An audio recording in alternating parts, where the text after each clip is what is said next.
ક્યારેય વિચાર્યું છે કે એક વેલ કેવી રીતે બરાબર આધાર શોધીને એની ઉપર ચડી જાય છે? કે પછી સૂર્યમુખીનું ફૂલ હંમેશા સૂર્યની દિશામાં જ કેમ ફરે છે? આપણને તો વનસ્પતિઓ એકદમ સ્થિર લાગે, પણ સાચું કહું તો એ સતત એક ધીમું પણ અદ્ભુત નૃત્ય કરી રહી હોય છે. તો ચાલો આજે આપણે આ નૃત્ય પાછળનું વિજ્ઞાન સમજીએ. તો આજે આપણે શું શું જોવાના છે? સૌથી પહેલાં આપણે વનસ્પતિના વૃદ્ધિ આધારિત હલનચલનને સમજીશું. પછી અનુવર્તન શું છે અને એના મુખ્ય પ્રકારો કયા છે એ જાણીશું. અને છેલ્લે આ બધી ક્રિયાને કંટ્રોલ કરનારા ગુપ્ત કેમિકલ મેસેન્જર્સ એટલે કે અંતઃસ્ત્રાવો વિશે વાત કરીશું. ચાલો તો શરૂ કરીએ આપણા પહેલા ટોપિકથી, વનસ્પતિનું એ હલનચલન જે સીધું એની વૃદ્ધિ, એના ગ્રોથ સાથે જોડાયેલું છે. તો સૌથી પહેલો અને મોટો સવાલ, શું વનસ્પતિઓ ખરેખર હલનચલન કરે છે? એ આપણી જેમ ચાલી કે દોડી તો નથી શકતી, તો પછી એમાં ગતિ ક્યાંથી આવી? જવાબ કદાચ થોડો આશ્ચર્યજનક લાગી શકે છે. જુઓ, વનસ્પતિમાં મુખ્યત્વે બે પ્રકારના હલનચલન હોય છે. એક તો છે લજામણીના છોડ જેવું, જેને અડતા જ પાંદડા ફટ દઈને બંધ થઈ જાય, એકદમ રોકેટ જેવી સ્પીડ. પણ આજે આપણે એના પર નહીં, પણ પેલી કાચબા જેવી ધીમી પણ હેતુપૂર્વકની ગતિ પર ધ્યાન આપવાના છીએ, જે સીધી વનસ્પતિની વૃદ્ધિનું જ પરિણામ છે. અને આ ધીમી વૃદ્ધિ આધારિત ગતિને સમજવા માટે વટાળાના છોડથી વધુ સારું ઉદાહરણ બીજું કયું હોઈ શકે, ખરું ને? ચાલો એના સૂત્રાંક કેવી રીતે કામ કરે છે એના પર એક નજર નાખીએ. આખી પ્રોસેસ છે ને ખરેખર અદ્ભુત છે. જો સૌથી પહેલાં તો એનો સૂત્રાંક સ્પર્શ માટે બહુ જ સેન્સિટિવ હોય છે. જેવું એ કોઈ આધારના સંપર્કમાં આવે એટલે તરત જ આધારથી દૂરવાળી બાજુના કોષો વધુ ઝડપથી વધવા માંડે છે. હવે આ અસમાન વૃદ્ધિને કારણે શું થાય? સૂત્રાંગ એ આધારની આસપાસ વીંટળાઈ જાય છે અને છોડને ઉપર ચડવા માટે એકદમ મજબૂત પકડ મળી જાય છે. છે ને કમાલની વ્યવસ્થા? વનસ્પતિનું આ પ્રકારનું દિશાસૂચક હલનચલન જે કોઈ બહારની ઉત્તેજનાના જવાબમાં થાય છે, એનું એક ખાસ વૈજ્ઞાનિક નામ છે. એને કહેવાય છે અનુવર્તન. ચાલો હવે એને બરાબર સમજીએ. એકદમ સરળ શબ્દોમાં કહીએ તો અનુવર્તન એટલે પર્યાવરણમાંથી મળતા સંકેતોને ફોલો કરીને વૃદ્ધિ કરવી. પછી એ સંકેત પ્રકાશનો હોય, ગુરુત્વાકર્ષણનો હોય કે પછી પાણીનો હોય. એમ સમજો ને કે આ વનસ્પતિની પોતાની નેવિગેશન સિસ્ટમ છે. તો આ પર્યાવરણના સંકેતો કે ઉત્તેજનાઓ કઈ કઈ હોય છે?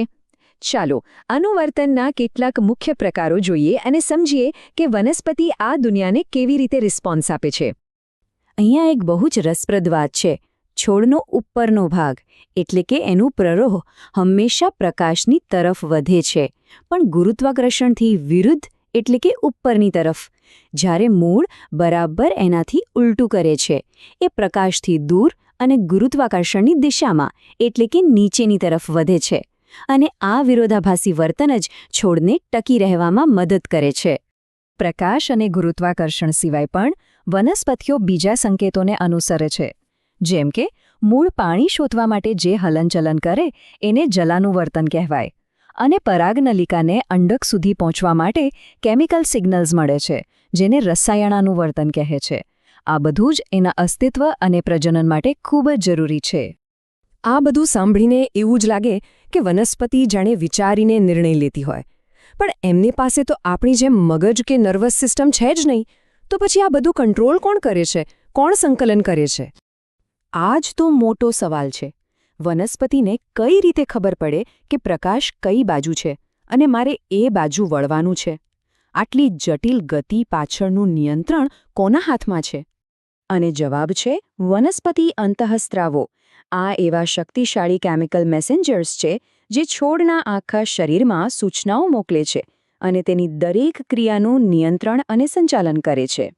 આ અંતઃસ્ત્રાવોની ટીમમાં જે મુખ્ય ખેલાડી છે એનું નામ છે ઓક્સિન.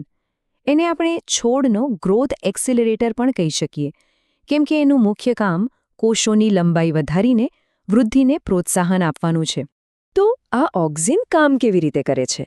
બહુ જ હોશિયારીથી. જ્યારે છોડ પર એક બાજુથી પ્રકાશ પડે છે ત્યારે ઓક્સિન છાંયડાવાળા ભાગમાં જઈને જમા થઈ જાય છે. હવે જ્યાં ઓક્સિન વધુ હોય ત્યાંના કોષો વધુ ઝડપથી લાંબા થાય છે. આના કારણે શું થાય છે? છાંયડાવાળો ભાગ વધુ વધે છે અને આખો છોડ પ્રકાશની દિશામાં વળી જાય છે. સિમ્પલ. પણ હા, ઓક્સિન આ ટીમમાં એકલો નથી. વનસ્પતિની વૃદ્ધિનું મેનેજમેન્ટ કરવા માટે એક આખી ટીમ છે, જેમાં કેટલાક અંતઃસ્ત્રાવો ગ્રોથને પ્રોત્સાહન આપે છે તો કેટલાક એને રોકવાનું કામ પણ કરે છે. આને આપણે ગો અને સ્ટોપ સિગ્નલ તરીકે સમજી શકીએ. જિબ્રેલિન અને સાઇટોકાઇનિન જેવા અંતઃસ્ત્રાવો વૃદ્ધિ માટે ગો સિગ્નલ છે, જે પ્રકાંડની લંબાઈ વધારે છે અને કોષ વિભાજનને વેગ આપે છે.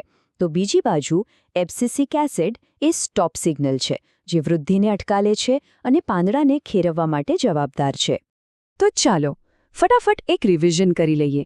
આપણે અત્યાર સુધી જે પણ શીખ્યા એમાંથી મુખ્ય મુદ્દાઓ કયા છે જે બરાબર યાદ રાખવા જેવા છે? ઓકે, તો 4 મુખ્ય બાબતો યાદ રાખવાની છે. પહેલું, વનસ્પતિનું હલનચલન એટલે દિશાસૂચક વૃદ્ધિ. બીજું, આ વૃદ્ધિને અનુવર્તન કહે છે. ત્રીજું, આ આખી પ્રક્રિયાને કંટ્રોલ વનસ્પતિ અંતઃસ્ત્રાવો કરે છે. અને ચોથું, આ અંતઃસ્ત્રાવો વૃદ્ધિને વધારી પણ શકે છે અને રોકી પણ શકે છે, જેનાથી એક બેલેન્સ જળવાઈ રહે છે. આનો અર્થ એ જ છે કે ભલે આપણે એ ગતિને તરત જોઈ ન શકીએ, પણ વનસ્પતિઓ સતત પોતાના પર્યાવરણને સમજીને તેની સાથે તાલમેલ બેસાડી રહી છે. આ એકદમ શાંત પણ ખૂબ જ બુદ્ધિશાળી રાસાયણિક નૃત્ય છે. અને અંતમાં આ બધી સમજૂતી આપણને એક ઊંડા પ્રશ્ન પાસે લાવીને મૂકી દે છે. જો વનસ્પતિના આ નિર્ણયો ફક્ત કેમિકલ રિએક્શન્સ જ હોય, તો શું આપણી આસપાસના જીવન વિશેની આપણી સમજ બદલાઈ ન જોઈએ? વિચારવા જેવો સવાલ છે, ખરું ને? જો વિજ્ઞાનને સમજવાની આ રીત પસંદ આવી હોય અને આ સમજૂતી ઉપયોગી લાગી હોય, તો વધુ આવા રસપ્રદ વિષયો માટે અમારી channel Sanjay maths and science એકેડમીને લાઇક, શેર અને સબસ્ક્રાઇબ કરવાનું ભૂલતા નહીં. આભાર.